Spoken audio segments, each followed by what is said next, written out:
Усім прывітанне, з вами Зміцер Лукашук, і як звычайна мы абмяркоўваем падзею Беларусі і за яе межамі са студыі Еўрарадыё.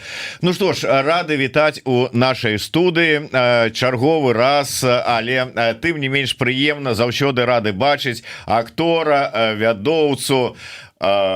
Что яшчэ дадаць? Ой, доўгі спіс. Доўгі спіс усяго можна дадаваць, таму скажу просто. Мог бы сказаць яшчэ карацей, але скажу просто. Александр Жданович для шмат каго больш вядомы як Маляваныч. Вітаю. Прывітанне.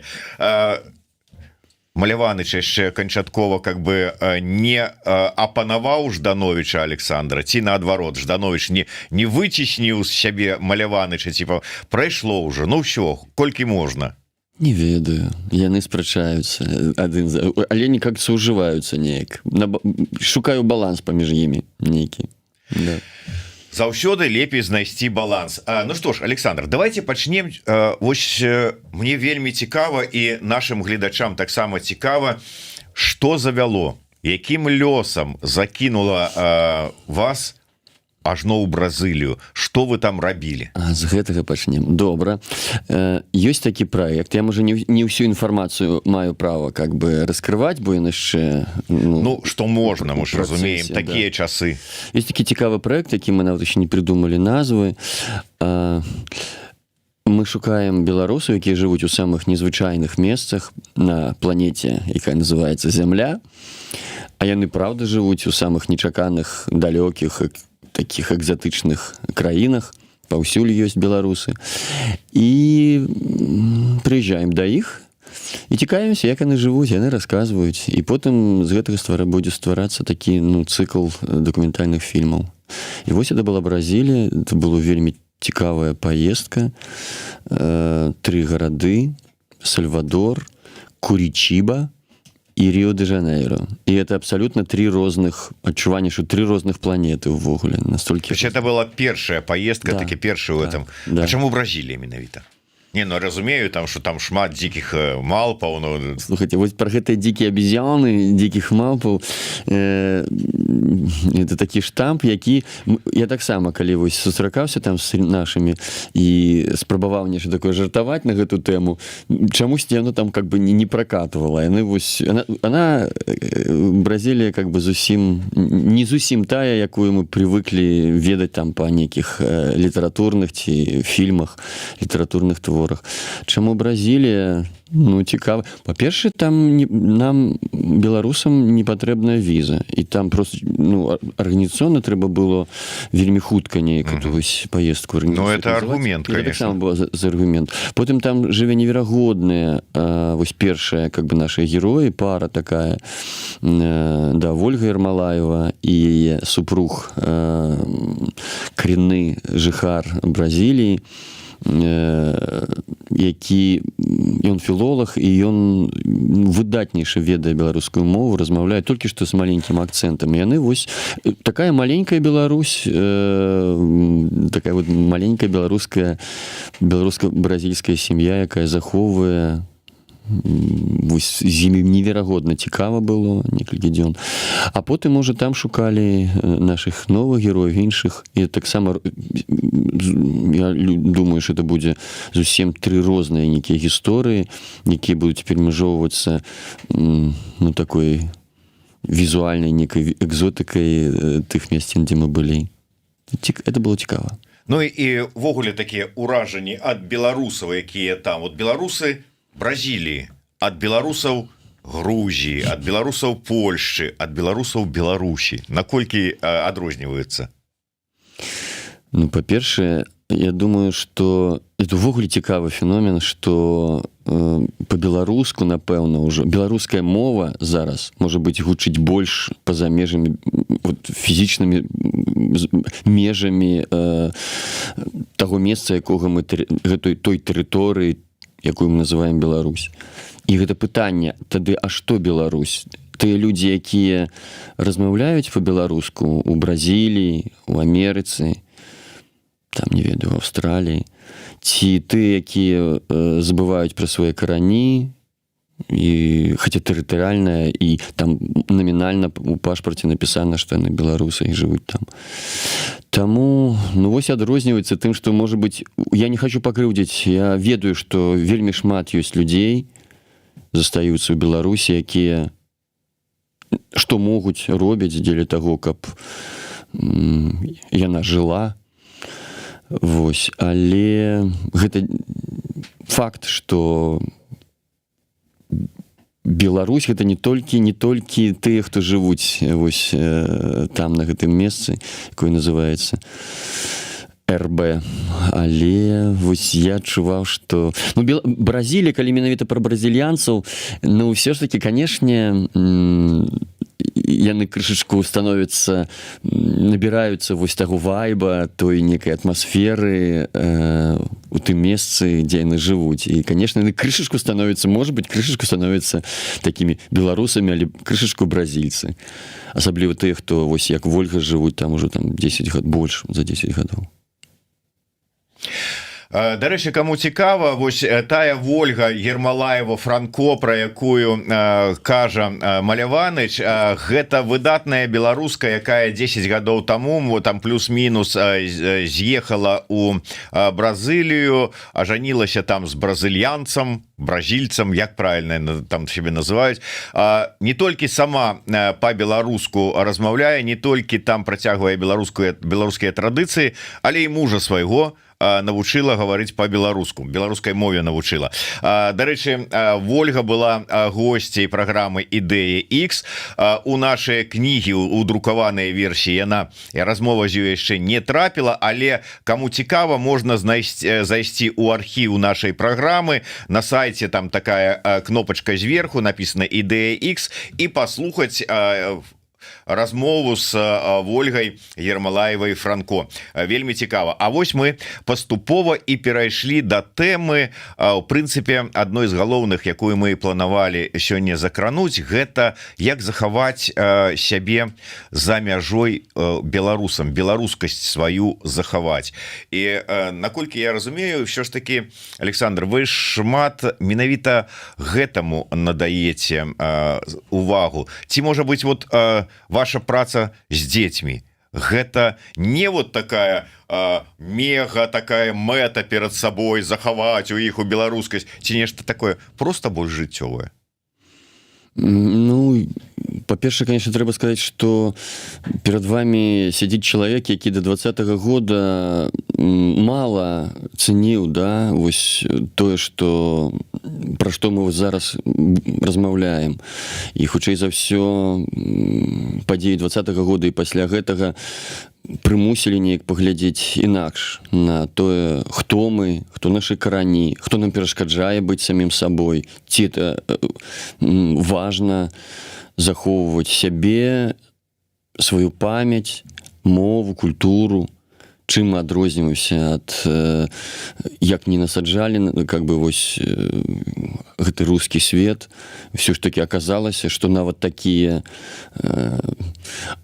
людзі, як я, які працаваў там у рускім тэатры, не размаўляў у жыцці, не карыстаўся, ніколі не размаўляў па-беларуску, вось пераглядзеў шмат што, как бы, да, і лічу, што у тым ліку і тое, што я спрабую рабіць з дзеткамі, і дзеля гэтага у нейкім сэнсе я переехаў з Грузіі, якая, дарэчы, мне вельмі была блізкая, мне там было добра, але менавіта дзеля, у тым ліку дзеля гэтага, каб ну неяк дапамагаць усё ж такі нейкім сваім іміджам і тым, што я ведаю, вось і нейкім досведам праца менавіта з дзеткамі. І літаральна учора, дарэчы, вось быў літаральна першы занятак у школе Равенскага. Там уже 3 групы цэлых, ад самых такіх малюпасенькіх до ўжо падлеткаў. Вось, і я спадзяюся, што нешта такое застанецца ў іх. Нешта яны ўспомняць калісьці і скажуць: о, што бы там не адбывалася, як бы там они іх не апалячылі, ці не абрусілі, ці неяк інакш. Але тое, што мы памятаем з дзяцінства, мне здаецца, яно раней ці пазней яно неяк спрацоўвае, чалавек кажа: не, я беларус. Вось, дарэчы, Маляваныч, як ён уже сказаў, пераехаў з Грузіі, з Тбілісі у Польшчу, у Варшаву. І зараз вот мне просто самому я сеў падлічваць, у якія праекты вы паспелі убіцца, далучыцца да якіх. І ажно, ну я не ведаю, пальцаў не хопіць, напэўна, каб усіх ну ладно, хопіць, но это так умоўна, што даволі шмат. Вось мы пачалі размову з гэтага такого праекта дакументальнага, відэапраекта пра беларусаў, якіх раскідала па свеце. Зараз была ўзгаданая школа Равенскага. Што ў школе Равенскага? Больш падрабязна. Ну, зразумела, я не выкладаю балет ці спевы харавыя, бо зразумела чаму. Ну, тэатр дзіцячы. Я нават сказаў, што асабліва для маленькіх гэта хутчэй такая тэатральна-крэатыўная вось нейкая штука. Мы разам, не ведаю, там прыдумваем казкі, развіваем фантазію, гуляем, бо менавіта праз гульню дзеці лепш, асабліва маленькія, лепш засвойваюць нешта новае ў гэтым свеце, чамусьці вучацца. Але акрамя школы Равенскага, насамрэч у меня 4... Так, я ведаю, будзем... Менавіта тэатральных, дзіцячых. Тэатральных? Ну, я ведаю, што ў ЦБС, вот я хацеў перайсці да гэтага. Ці не ў ЦБС? Нет, не зусім так. Вось тут зусім побач ёсць цудоўнае месца на Пулавскай, і там как бы при царкве робіцца вельмі шмат культурніцкай некай дзейнасці, вось, і востраў скарбаў, такой накірунак у іх ёсць, яны з дзеткамі там і малююць, і музыкай займаюцца, і вось мяне запрасілі, і таксама я з імі займаюся. Потым гэта яшчэ такая кінашкола, беларуская кінашкола, і у меня еще не было заняткаў, але ўжо здаецца, што група набралася. Гэта не збіцца третья, так, ціха, четвертая, і Купалінка, увогуле ўжо такі, ну, зарекамендаваўшы сябе як бы месца, калектыў, дзе вельмі шмат груп, і яны шмат што зрабілі спектакляў, існуюць уже там, не ведаю, гадоў нават до 20-го года, здаецца, яны былі. Вось 4. І это я пры тым, што яшчэ мне прыйшлося папрасіць прабачэння, бо я яшчэ адмовіўся ад некаторых, бо я пайшоў, бо ўсе думаю, ну, наўрад ці мяне там усе прымуць. Думаю, тут... І ўвогуле ехаў у Варшаву, думаю, ўсё тут уже занята. Я тут прыпёрся такі чувак з бугра нейкі. Вось, і каму я тут патрэбны буду. Пазакідаваў свае сіві паўсюль, дзе толькі ему. І аказалася, што ўсё... Што паўсюль трэба. Паўсюль мяне ўзялі, і я просто зразумеў фізічна просто как бы это все не пацягну, і таму прыйшлося, на жаль, вось ад нечага там і адмовіцца. Ну, как бы вось так. А вось цікава, ладно, Купалінка. Дарэчы, раю ўсім паглядзець, вось у нас буквально колькі тыдняў таму былі ў гасцях рэжысёрка Купалінкі Локіць, Наталья, здаецца. Так. Наталья Локіць, яны расказвалі пра свае спектаклі, якія там ставяць пастаноўкі, і там для 3, здаецца, ці нават для 4 узроставых катэгорый адмысловыя групы, пачынаючы ад самых маленькіх і да ўжо такіх насталятак, як кажуць у Польшчы, падлеткаў, дзяцей, ўсё што заўгодна. Але вось цікава, школа Равенскага, это ўсё ж таки музычная школа. Яна так і называецца. Музычная школа імя Равенскага, беларуская, якую заснавала наша выдатная Галіна Казіміроўская. А чаму яны вырашылі там тэатральную трупу зрабіць?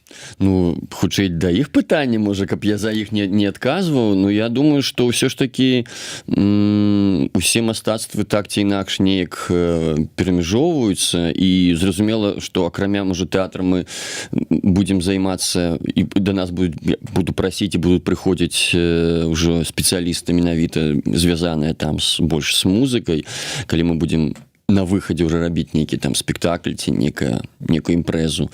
Вось. Таму вось так.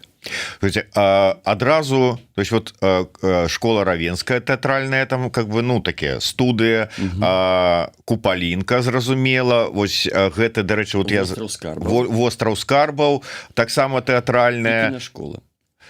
И что там ставить будете? То есть вот не будет такого, что альбо паўторы будуць, альбо можа быть наадварот столькі ўсяго рознага, что у вас як у выкладчыка ўсё ў галаве перамяшаецца, столькі-то накірункаў увесці. Паглядзім. Ну насамрэч у меня нейкі досвед ёсць, і ставіў я даволі шмат менавіта как бы дзіцячых спектакляў, і магчыма я буду карыстацца тым ужо назапашаным нейкім, да, тое што я ведаю, але хутчэй за ўсё буду адштурхоўвацца ад канкрэтных дзяцей, бо ну кожны тэатральны чалавек ведае, што можна марыць там паставіць, умоўна кажучы, Гамлета, але калі ў цябе няма чалавека, які можа сыграць Гамлета, то это бессэнсоўна. Ну так і тут я буду глядзець на тое, што хочуць самі дзеці. Я уже з самага першага дня прапаную ім, каб яны прыносілі нейкія свае ідэі, свае матэрыялы, да, якія ім падабаюцца, бо ну я лічу, што перш за ўсё это робіцца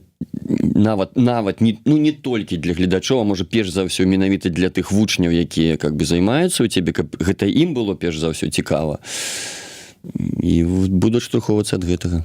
Паглядзім. Ну яны там могуць прынесці, ну розныя, конечно, могуць прынесці, але калі ўсё ж таки стаіць і нейкая педагагічная выхаваўчая мэта перад вот вами як выкладчыкам, то вы павінны там нешта там неяк так прапаноўваць, там падсоўваць так цішком там, а вот глядзіце, ну умоўна там, а вот глядзіце там 2 душы, да прыкладу, там ці яшчэ, ну што-небудзь такое вот з пэўным такім накірункам. Ну, безумоўна, так і будзе, але адна справа вось такія зусім малюпусенькія, якія якім 4-6 вот учора літаральна, да, і заканчиваю я ўжо з ребятамі там ім за 13. Ну это розныя сусветы, увогуле розныя планеты, таму паціху буду прыглядацца і прыносіць штосьці ім.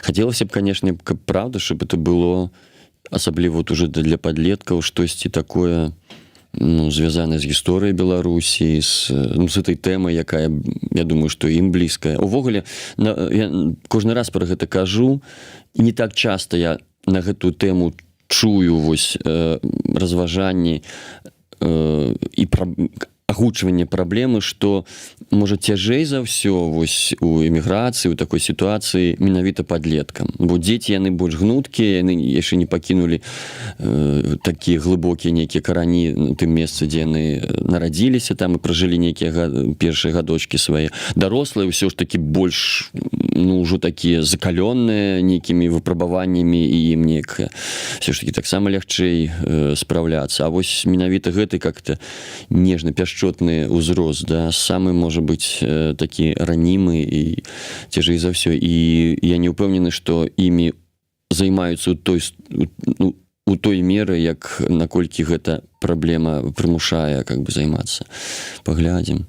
Такі мне вельмі хацелася, прыйшла такая група, і такі добра, увогуле беларусы ну такі ўжо сціплыя, ну такі ўжо вось калі ніколі не выпячваць сябе, ніколі там, да, не садзіцца на нейкія першыя ряды, калі вось, але ж у акторах немагчыма. Я вот учора кажу, слухайте, я вельмі паважаю такую чалавечую некую сціпласць і некую выхаванасць, да, інтэлігентнасць, але калі выходзіш на сцэну, то пра гэта забывай, і трэба быць ну крышачку нахабным, крышачку такім, ну каб на цябе звярталі ўвагу, каб ты падабаўся.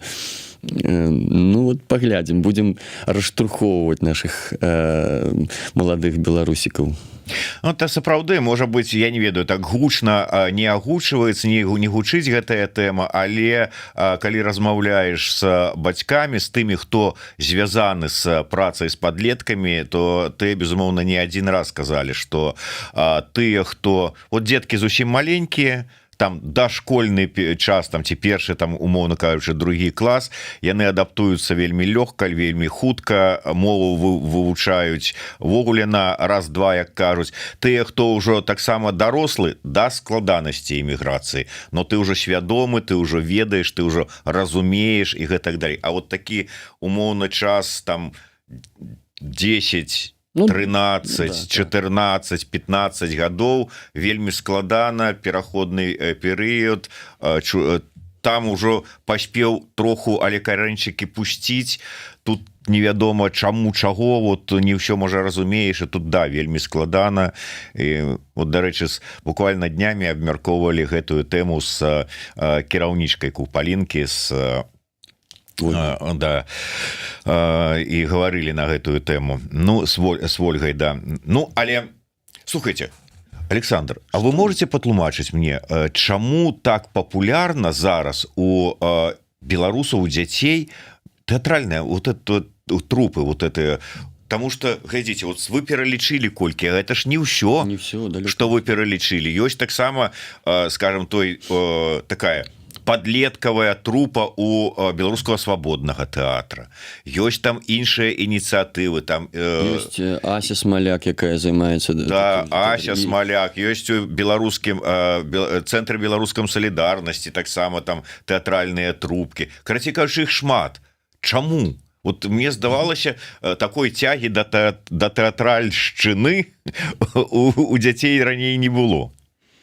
Чаму? Да не, я думаю, что, ну, па-першае, тут все ж таки сканцэнтравана тыя людзі, якія выехалі, да, і жывуць тут, яны сярод іх не так, я не хочу ні ў чым абразіць там працаўнікоў, рабочых і так далей, но все ж таки падаўляючая большасць гэта людзі, ну, как бы інтэлігентных нейкіх прафесій і так ці інакш звязаныя, можа быть, з культурай альбо якім спажывальнікі как бы ў першую чаргу как бы да нейкіх вот культурных напрамкаў, да, мастацтва. І зразумела, што і дзяцей яны хочуць, каб, напэўна, у большай ступені, каб яны былі такія вось культурніцкія как бы асяроддзі выхоўваліся і вучыліся. Я не думаю, што шмат з іх, з бацькоў хочуць, каб іх сталі дзеці там артыстамі тэатральнымі, але безумоўна, што тэатр, тэатральнае мастацтва, ну, такое універсальнае ў нейкім сэнсе, бо там, ну, я, напрыклад, мне слух так сабе, да, і там, і так далей, калі вось гэта там ты не можаш, ну, пайшоў у артысты, карацей кажучы. Ну, я жартую, канешне, насамрэч, можа быць, праблема нават у тым для мяне, што вось бацькі пачулі, што маляваныч, яны хочуць как бы цягнуць да дзіцёнка, а ён можа і не вельмі разумее да канца, што гэта, да, наколькі яму гэта пасуе, наколькі яму тут будзе арганічна. Таму я думаю, што не толькі тэатр, я, конечно, не настолькі у кантэксце таго, што адбываецца у Варшаве, толькі вот 2 месяца тут. Но я думаю, что бацькі хочуць, каб іх дзеці вырасталі такія, ну, усебакова адукаванымі, развітымі как бы людзьмі. А тэатр адзін з такіх накірункаў. Ну, да ўсяго это яшчэ і добрая такая псіхатэрапія, можа быць, нават. Так.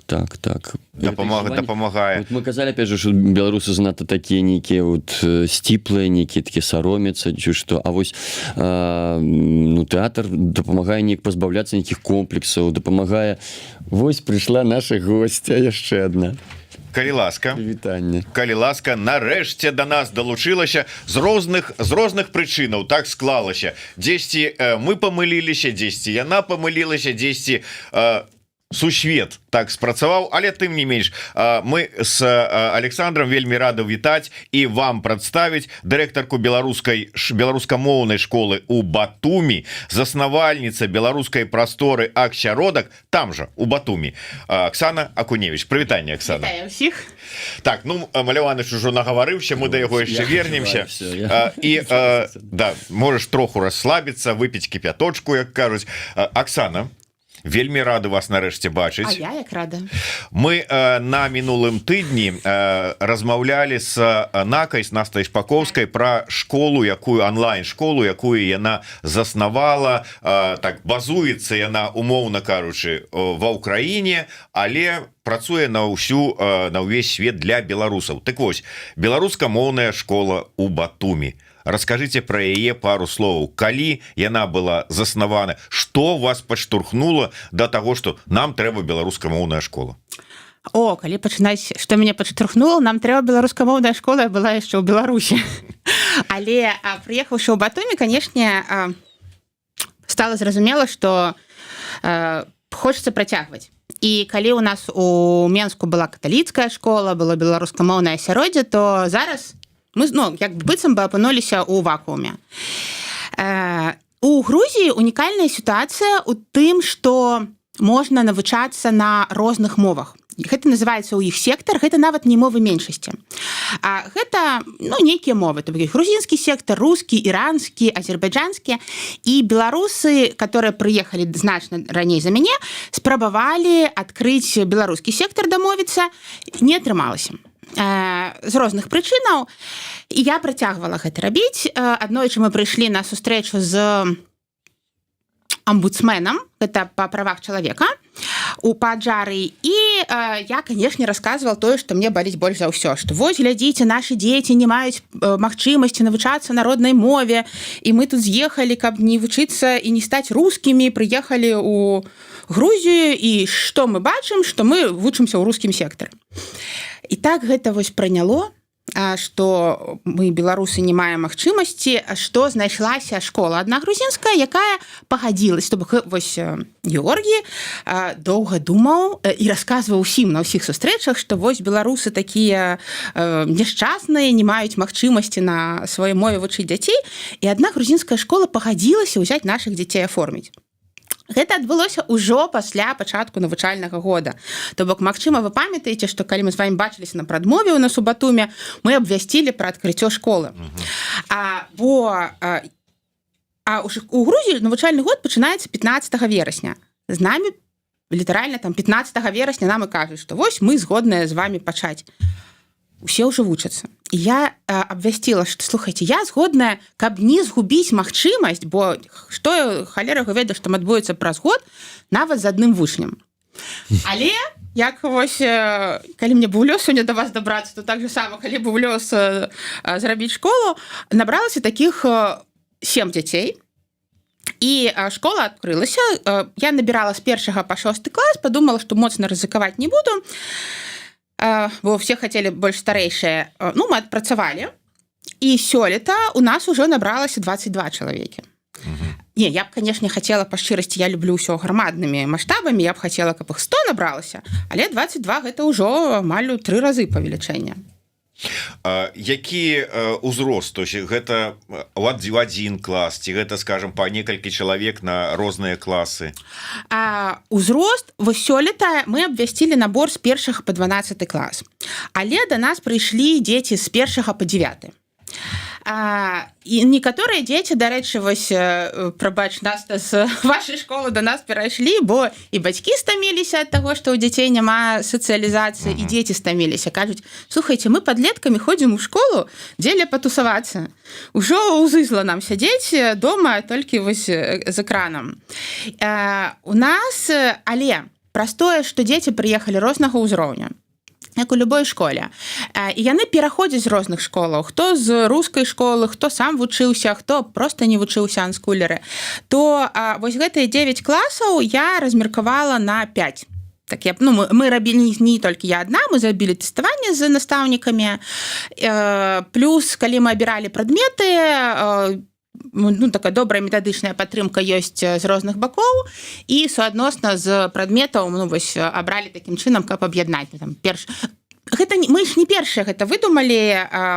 я калі рассказывала з Вандай Мартинш сустракалася, яна кажа: ой, а мяне калісьці вучылі у віцебскім педінстытуце працаваць з вясковымі дзецьмі там некалькі класаў у адным. То мы не так, мы ўсё ж таки нават не класамі. У нас такая гібкая сістэма, што калі ты адораны па матэматыцы, вось, напрыклад, фармальна другі клас, але па матэматыцы адораны на клас наперад, то ты вучышся матэматыку з 3 класам, а дысграфія, дыслексія і кепска навучыўся яшчэ чытаць, то чытаеш з 1 класам. Такая вельмі гібкая персаналізаваная сістэма. Нішто сабе, чаго толькі не папрыдумваюць. Але глядзіце, калі браць уже калі параўноўваць, не то што параўноўваць, а просто глядзець, як вот там тое ж самае арганізавалі сваю онлайн-школу Шпаковская, то там яна базуецца на праграме украінскай школы. Адзінае, што дадаюцца беларуская мова, літаратура і беларуская гісторыя. Астатняе ўсё вот згодна з украінскай праграмай.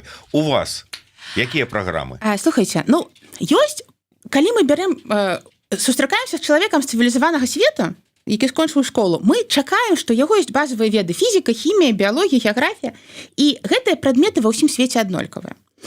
Але паколькі я ў свой час яшчэ пару год таму пачала у Беларусі, пакуль была і распрацавала праграму «Чалавечая фізіка», гэта апусціла фізіку пачатак на 5 клас, пасля на 3, паглядзела, і аснова была на амерыканскім падыходзе, паглядзела, то мы бярем много аўтарскіх методык. Амерыканскі падыход адрозніваецца чым ад нашага. Яны даюць комплексна, то бок калі бярем, напрыклад, энергію, то мы вывучаем усе віды энергіі разам. Бо па шчырасці, калі мы, вось я проста фізік, я буду на гэтым прыкладзе тлумачыць. 7-8 клас мы толькі расказалі, што ёсць такія словы ў фізіцы, 9, 10, 11 трошкі больш глыбей расказалі, а пасля яны прыходзяць на першым курсе в універ, і мы наноў расказваем. То якая розніца? Мы будзем пачынаць з механікі, альбо блокамі даваць вось цэлае разуменне агульнай карціны свету. І для мяне ўсё ж таки важна, мне б хацелася, каб людзі, усе людзі, мелі нейкую цэласную карціну свету, каб яны разумелі, што малекулы, которые у фізіцы, гэта тыя ж самыя, которые ў хіміі. Каб яны разумелі, што у солі не можа быць ГМО. Ці вось такія прыклады. Але ўсё ж таки мне цікава, гэта ў грузінскай школе ўсё вы базуецеся. Ідзе там, я не ведаю, грузінскую мову вывучаеце адначасова? У нас агулам вельмі цікавы такое спалучэнне. У нас 3 навучальныя дні, которые, всего 5 дзён навучальных, тыдзень.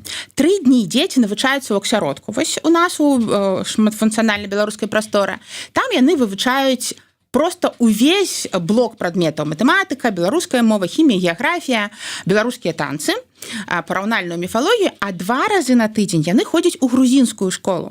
І ў грузінскай школе у іх ёсць грузінская мова, культура, гісторыя, ангельская мова, бо ангельская мова ў Грузіі гэта абавязковы прадмет з 1 класа, і грузінскія дзеці усе добра валодаюць ангельскай мовай.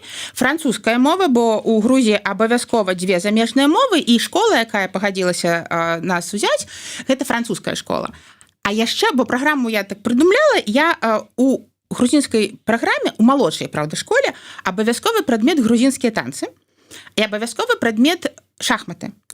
То для ўсіх нашых вучняў з 1 по 12 клас таксама ёсць шахматы і грузінскія танцы. Але, як паказаў папярэдні год, на танцы хадзіць ніхто не хоча. Гэта ж цяжка. Яны ныюць, у іх там хвост адвальваецца, галава. Я думаю, грузінскія танцы ёсць, трэба зрабіць беларускія. Калі паставлю прадмет, усе рэзка пачнуць хварэць. Што я зрабіла? Я зрабіла вялікі перапынак, 40 хвілін, на котором у нас будуць танцы. Разам з настаўнікамі, усе разам, усёй школай, 22, колькі прыйдзе дзяцей, і 8 настаўнікаў, усе мы разам будем танчыць. Беларускія танцы. Беларускія танцы. А можна там сумясціць ужо. Калі тут беларуска-грузінская школа, то беларуска-грузінскія танцы. Так, вось калі пэўныя святы былі, напрыклад, у Грузіі ёсць свята ўраджая, калі яны чарчхелу робяць, збору апошніх гроздзі вінаграду, то тады танчылі грузінскія танцы, і мы праводзілі майстар-клас, танцавалі беларускія танцы. вучні былі вельмі ўражаныя настаўнікі, яны прасіліся разам, то ў гэтым годзе мы нават змянілі расклад навучання. Калі ў мінулым годзе у грузінскія дні дзеці хадзілі пасля абеду, то бок скончыліся, як большасць грузінскіх школ працуе. Усе негрузінскія сектары ідуць у другую змену. То сёлета нашы дзеці беларускія ідуць у грузінскую школу разам з грузінскімі вучнямі. У іх свае класы, але на перапынках яны будуць разам вось у гэтым атачэнні. Больш за тое, мы ў мінулым годзе правялі эксперымент, і тыдзень нашы дзеці беларускія хадзілі у свой клас па ўзросце, але да грузінскіх дзяцей. І грузінскія дзеці былі такія шчаслівыя, і некаторыя нашы дзеці засталіся. То бок яны выбралі, кажуць, то нам зручней хадзіць у першую змену, і хадзілі так. Калі кажам пра атэстат? Атэстат будзе грузінскі. Афіцыйна, то есть калі умоўна кажучы маё дзіцё прыходзіць у вашу школу, ну то есть вучыцца да вас, то па выніку скончыўшы школу атрымлівае грузінскі атэстат. Афіцыйны грузінскі атэстат. Как нормальная ўсе школы. Так. У Грузіі вельмі важнае ж пытанне яшчэ з дакументамі такімі відам на жыхарства, бо ў Грузіі як бы не трэба, але візы ніяк не атрымаеш. То навучанне ў афіцыйнай грузінскай школе дае магчымасць бацькам атрымаць від на жыхарства. Спачатку дзіцёнак, пасля бацькі. І гэта таксама вялікі плюс нашай школы. Ага. Ну і аргумент заводзіць дзяцей, каб можна было... Так. Вось, ведаеце, я, як маці 3 дзяцей, увесь час адчувала, што мне ў міграцыі горш, чым бездетным, то гэта мусіць адзіны выпадак, калі у дзетных ёсць прывілеі. Пытанне да Аксаны, піша Владимир. Як вы самі адчуваеце, ці не асарквэліліся вы? Я думаю, што гэта вось хутчэй спадар Александра Сакартвэліўся, бо ён жыў у Тбілісі. У Тбілісі больш асарквэлізацыя. Больш стасункаў з грузінамі. Ты больш аджарылася. Я не аджарылася. У нас, ведаць, я жыву да той вуліцы, дзе толькі экспаты. А асаблівасць геаграфічная Батумі, што у нас першыя 4 вуліцы ад мора жывуць экспаты альбо выбраныя грузіны. А самі аджарцы, яны лічаць, што мора гэта вельмі шкодным. Вельмі шкодна, трэба толькі горы. Ад мора ўсе хварэюць. І калі мы прыехалі, быў жарт, што беларусы ачаўчавадзіліся. Вуліца Чаўчавадзе, то да яе жывуць толькі экспаты.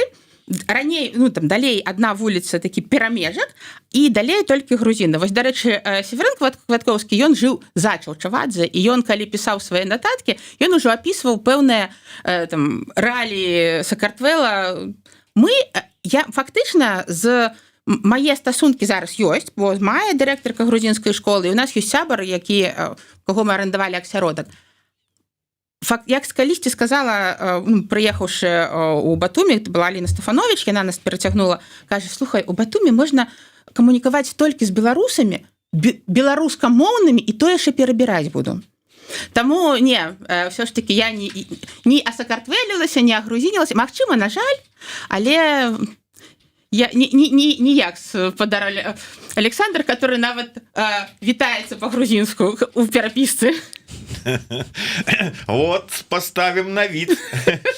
Дарэчы, спадар Александр, былі да вас 2 пытанні. Па-першае, вам дзякавалі не толькі за ваши тэатральныя клас, не скажем, не то, што ваши, а ў якіх вы таксама выкладаеце, але і за відэо геаграфія Азмаеванча. Так. Опять же, яка була зроблена у Батумі. У Батумі, так. Я раскажу трошки секрет, а хутка чакайце, будзе яшчэ і фізіка. Мы записали фізік, не з Маляванычем, со мной. А я ўжо так думаю, яшчэ і фізік. Не, фізіка будзе са мной. Чалавечая фізіка, таксама для 7 класу. Да, проект, які таксама быў зроблены Міхасём. Так, кніжны воз, цяпер яшчэ і школьны воз дадаўся. Дарэчы, шмат было размову пра тое, што не хапае па ўсіх прадметах відэаурокаў, па ўсіх класах. Не то, што там... А што рабіць тым, у каго там дзіцё ў 6 класе? Ці ў 8? Пытайце, Зміцер, мы жывем у рэальным свеце. І калі падымаюць пытанні, усе кажуць, приходять гэтыя беларусы, просяць грошы. то наколькі ёсць грошы, настолькі пакуль здымаем. Яшчэ і гэта такое трошкі сумнае пытанне, што праектная сістэма, нерэальныя тэрміны, але, канешне, хацелася б, каб былі відэа на беларускай мове па ўсіх прадметах. І для ўсіх класаў. Для ўсіх класаў. Да, але яшчэ адно, бачыце, такое плыне дзейнасці Маляваныча, гэта яшчэ і геаграфія, але і яшчэ пытаюцца таксама наш глядач про тое, што патрапіў на ваш моноспектакль у Варшаве. Тут першая ваша імпрэза, якая была у Варшаве пасля ваша пераезда, і кажа, што хачу вельмі з дачкой наведаць, звадзіць яе, калі будзе яшчэ наступная. Не зусім зразумеў, што менавіта ён мае пад моноспектакль, той творчы вечар. Творчы вечар, да. Так чалавек назваў, моноспектакль, творчы вечар. Я просто боюся, що я ввогуле такі, опять же, ругаў беларусаў за іх сціпласць, а сам таксама я боюсь, що каб я не надаеў Маляваныч паўсюль. Таму сачыце за рекламой, что называется, будзе раней ці пазней, напэўна, калі такое есть запатрабаванне. Вось, але колькі гадоў дачцы, бо это для дарослых хутчэй. Я ведаю гэтага чалавека, які пісаў, дачцэ яго 15 гадоў. Напэўна, уже можна прыходзіць. Літаральна учора есть яшчэ цудоўная кропка тут на вуліцы Сталёвай, гэта метро Шведска, Прага. Нашы дзяўчаты адкрылі такую культурніцкую прастору, вельмі утульную, якая называецца МІД. І там вельмі шмат розных імпрэз, падзей. Літаральна учора я чытаў лекцыю пра гісторыю батлейкі і паказваў вось гэтага яшчэ не надаеўшага ўсім цара Ірада. Дарэчы, батлейка.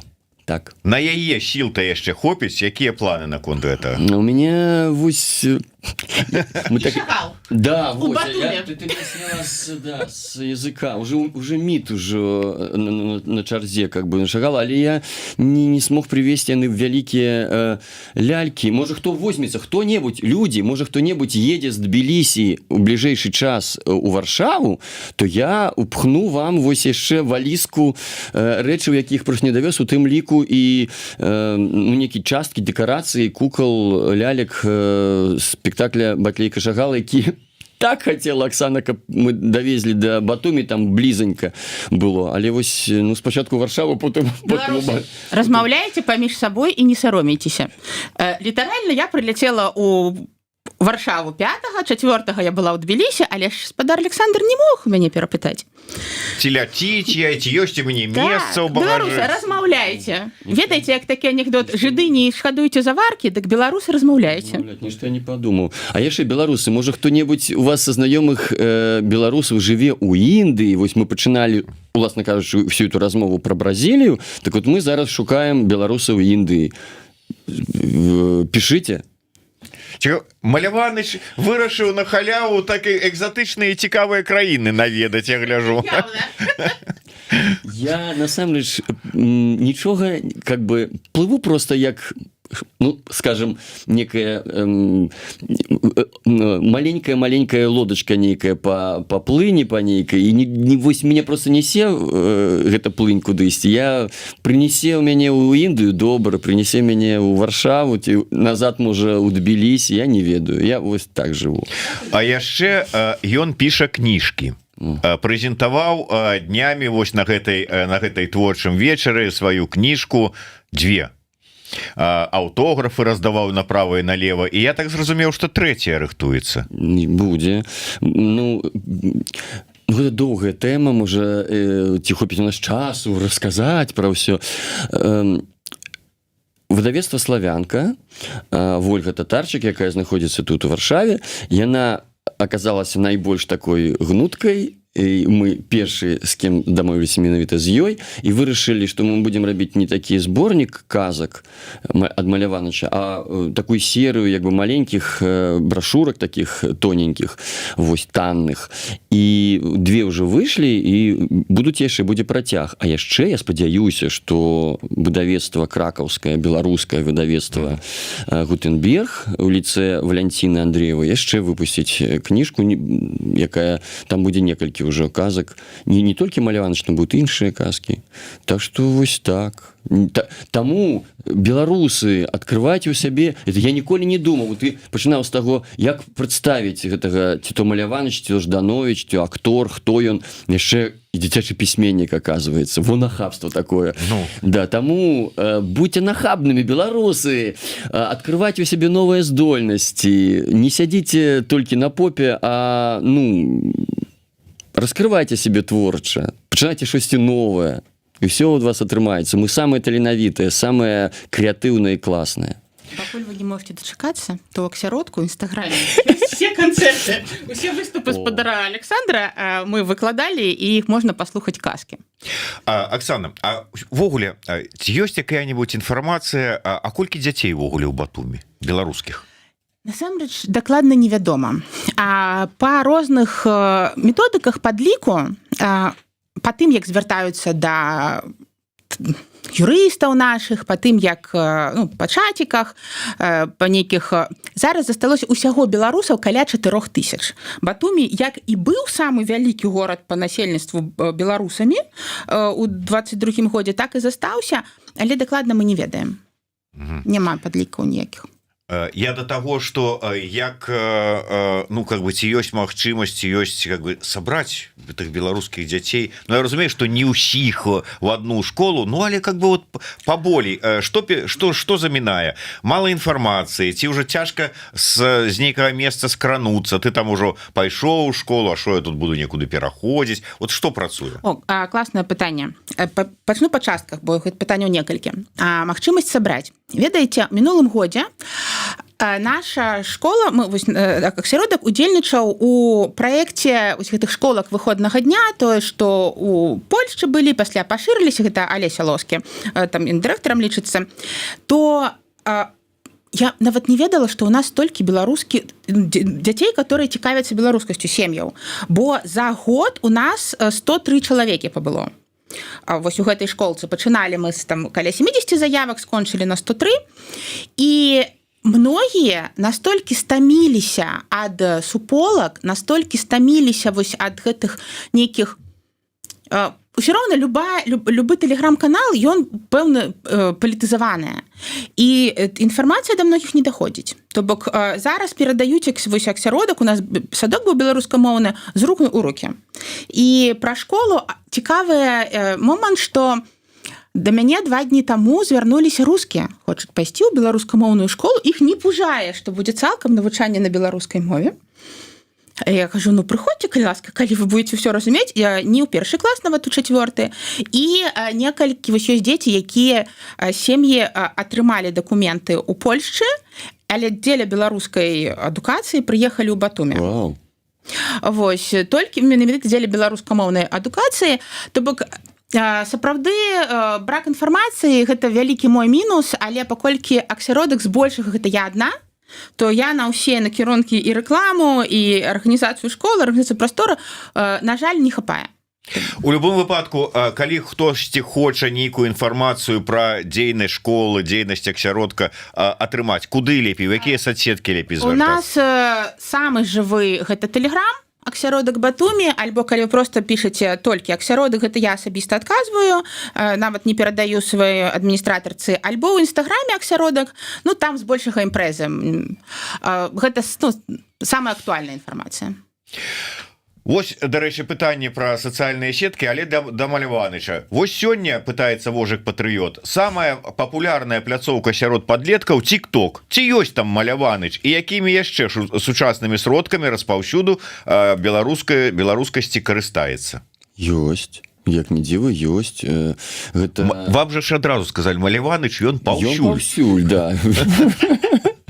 Ну, быў час, калі з нашай нівай мы записывали вось такія кароткі, мы придумали такія, как бы, як сказать, там, мудрасць ад Маляваныча, нейкія, да, я знаходзіў нейкія, мне вельмі падабалася гэта рабіць, я знаходзіў нейкія, ну, цікавыя думкі, да, і неяк перапрацоўваў іх, да, і мы записывали такія кароткія відэо, у тым ліку яны ёсць, здаецца, і ў тиктоку, і нават тыя, хто увогуле ведаць не ведаюць, хто такія, сустракаўся мяне так, о, на меня так, так это ж чувак из ТикТока, типа, такое, как бы. И он не ведает, что Маляваныч, как бы, все, але вось ну твар нейка мелькают, так что... Вот третья вот истность будет Александр Жданович, Маляваныч и чувак из ТикТока. Так что мы беларусы паўсюль. Ну и на завершение таксама было пытанне, там я... ведаюць наши гледачы і слухачы, что часам Александр Жданович, ака Маляваныч, ездзіў у іншыя гарады со сваімі імпрэзамі, творчымі сустрэчамі, вечарынамі, батлейкамі, за усім вот гэтым зараз напружаным распісаным графікам штодзённым, працоўным, умоўна кажучы, але чаму умоўна, насамрэч працоўным, ці будзе час на такія вандроўкі, паездкі па іншых гарадах? Вось не ведаю, я, дарэчы, гэта таксама я праблема, я думаю, что вот уже 4 гэтых школкі, гэта, то бок это кожны вечар заняткі, причем вечар, і таму, да, таму я не ведаю, а мне б хацелася, менавіта, можа, дзеля гэтага я і таксама пераязджаў, каб, ну, пашырыць неяк то кола гледачоў, якому цікава тое, што я раблю. Давай, разбирайся з графікам, Маляваныч, тому что адкрыю сакрэт, ужо нават на мяне говорят, не ведаем, як до того Маляваныча дагрукацца, на мяне выходзілі людзі і кажуць, хочам у Германії яго пабачыць. Так, да, было. Так что глядзі, у Германії ж таксама беларускія дзеці ёсць. Ну, ім же таксама цікава. А то что ты думаешь, только Америка, Канада, Бразилия? Не, нема чаго. Оксана, на завершэнне, ці дапаможа беларускамоўная адукацыя, вось такія школы, такія вось спробы неяк працягнуць такую вось сваё, захаваць беларускасць у беларускіх дзецях? Я лічу, што гэта адзіны шлях захавання беларускасці і стварэння беларускасці. Бо па шчырасці нашы дзеці з'ехалі 2, 3, 4 гады таму, многія з іх былі зусім маленькімі, і гэта такая нейкая міфалагічная краіна, калі не будзе беларускай адукацыі, вось гэтага беларускага падмурку, то вельмі хутка беларускія дзеці інтэгруюцца. Мне падаецца, вось гэта унікальная якасць беларусаў у любой краіне рабіцца сваімі. То яны стануць цудоўнымі палякамі, немцамі, бельгійцамі, кім заўгодна, але не беларусамі. І у мяне ёсць цікавая жыццёвы досвед, які не паспела расказаць. Мой дзед у 17 год з'ехаў з Беларусі на заработкі у Расію, на вяселле, там ажаніўся, але я расла вось дзіцёнкам на паўночным Каўказе, на аселе там у беларускім асяроддзі беларускамоўным, бо беларусы сабраліся і вырашылі, што вось прыязджаюць да нас унукі з розных мясцінаў, то мы будзем жыць як у сябе на радзіме. Спявалі песні, размаўлялі па-беларуску, то моя беларуская ідэнтычнасць закладзеная праз беларускую мову на Каўказе. І таму, калі вось кожны чалавек не будзе аддаваць сваё дзіцяці у беларускамоўны беларускі асяродак, там, дзе знаходзіцца, то вы атрымаеце шыкоўных грамадзян свету, але не беларусаў. Шыкоўны, да, такой фінальны вынік. Дзякую, Аксана, цалкам згодны з тым, што яна казала. І таму, калі у вас няма магчымасць патрапіць у беларускамоўную школу ў Батумі, таму што, дарэчы, як там 15 верасня пачынаецца навучальны год, так што беларусы Батумі, прынамсі у вас ёсць выдатная магчымасць сваіх дзяцей, якія, можа быць, там вучацца ў звычайных школах грузінскіх, там рускамоўных, грузінамоўных, там ці яшчэ якіх-небудзь, перавесці іх у беларускамоўную школу ў Батумі. Ну, праедзеце там пару прыпынкаў даўжэй, нічога страшнага, дзеля таго, каб ўсё ж таки выраслі беларусы, а не беларусы свету. Ну, а А ўсім астатнім можна яшчэ не позна і запісацца ў онлайн-школу Насты Шпаковскай, якая таксама яшчэ шукае вучняў. Летнікі, прыязджайце на летнікі. Мы з гаспадаром Александром збіраліся з гэтым годзе зрабіць беларус... Я уже 2 гады запар раблю беларускамоўны летнік. Ні адной заявкі.